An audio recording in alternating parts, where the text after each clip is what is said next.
বিয়েতে ৫১টা শাড়ি পেয়েছিল মেয়েটা। অষ্টমঙ্গলায় ফিরে এসে আরও ৬টা। এত শাড়ি একসঙ্গে সে জীবনে দেখেনি। আলমারির প্রথম তাকে সে রাখলো সব নীল শাড়িদের। হালকা নীল একটাকে জড়িয়ে ধরে বলল, তুই আমার আকাশ। দ্বিতীয় তাকে রাখলো সব গোলাপিদের। একটা গোলাপিকে জড়িয়ে ধরে সে বলল, তোর নাম অভিমানী। তেজপাতা রং যে শাড়িটার, তার নাম দিল বিষাদ। সারা বছর সে শুধু শাড়ি উপহার পেল। এত শাড়ি সে কি করে এক জীবনে পরবে? কিন্তু বছর যেতে না যেতেই ঘটে গেল সেই ঘটনাটা। সন্ধ্যের মুখে মেয়েটি বেরিয়েছিল স্বামীর সঙ্গে চাইনিজ খেতে।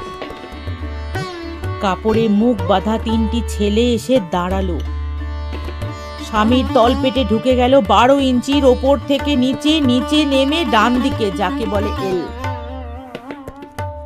পড়ে রইল খাবার।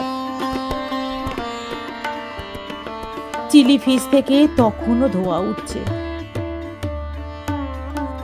এর নাম রাজনীতি, বলেছিল পাড়ার লোকেরা।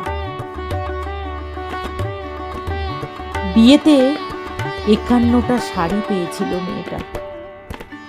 অষ্টমঙ্গলায় ফিরে এসে আরো ৬টা। একদিন দুপুরে শাশুড়ি যখন ঘুমিয়ে, সে তার সমস্ত শাড়ি বের করে ৬ তলার বারান্দা থেকে উড়িয়ে দিল নিচের পৃথিবীতে। শাশুড়ি পরিয়ে দিয়েছেন তাকে সাদা থান। ১৯ বছরের একটা মেয়ে, সে একা। কিন্তু সেই থানও এক ঝটকায় খুলে নিল ৩ জন পাড়ার মোড়ে। একটি সদ্য নগ্ন বিধবা মেয়ে দৌড়াচ্ছে আর চিৎকার করছে, বাঁচাও, বাঁচাও, বাঁচাও। পেছনে ৩ জন। সে কি উল্লাস! নির্বাক পাড়ার লোকেরা। বিয়েতে ৫১টা শাড়ি পেয়েছিল মেয়েটা।